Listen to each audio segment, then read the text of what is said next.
Hi, I'm James Randolph. I'm an assistant professor in theater, specifically teaching acting primarily at New World School of the Arts. I keep up my professional career by performing in the regional and small professional theaters in South Florida.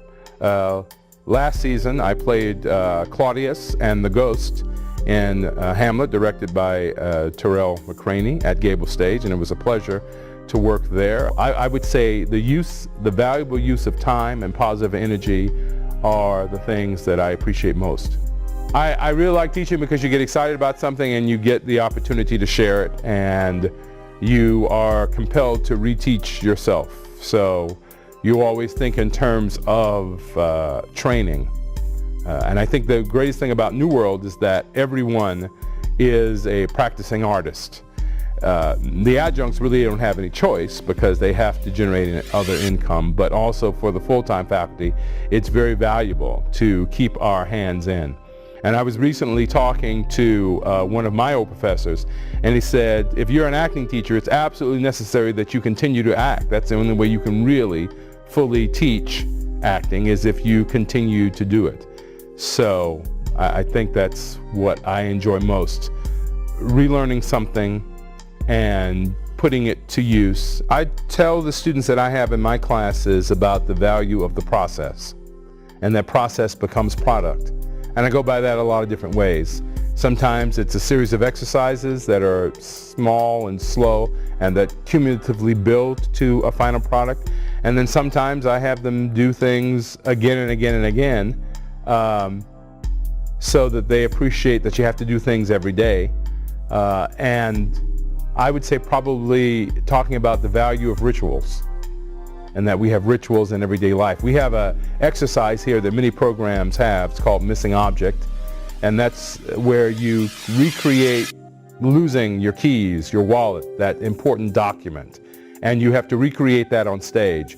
Well, I continue that past the time that they, or during the time that they are with me, except now that we add the accoutrements of, say for instance, the late 19th century, if we're doing Oscar Wilde or George Bernard Shaw.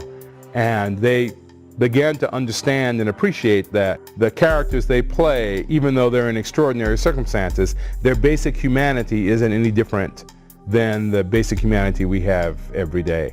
So I would say probably once the students really get a sense of self, because really most acting is internal anyway. 90% of acting comes really from within, and the rest are mechanics, externals, different walks, different moves, different voices, an accent, more heightened language. Once they realize all of that, then they realize themselves in the work. So I would say that's how I get them to try to understand that. I would say the most valuable piece of advice I can give is to keep your sense of humor. You're going to be up and down. Sometimes things are going to go well, sometimes things aren't going to go so well, but you have to figure out how you're going to survive. And that acting is not just a living, or directing is not just a living, or even designing for the theater, or being an artist is not just a living, it's a lifestyle.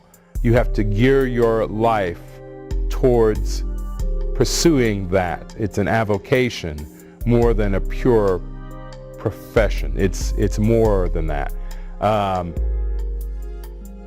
There's an old saying in the military that it's not a matter of life and death, it's more important than that. And I try to give them that idea that they really have to stick with this, and that this is a life pursuit. But don't take yourself too seriously, because then you become a joke to everybody else.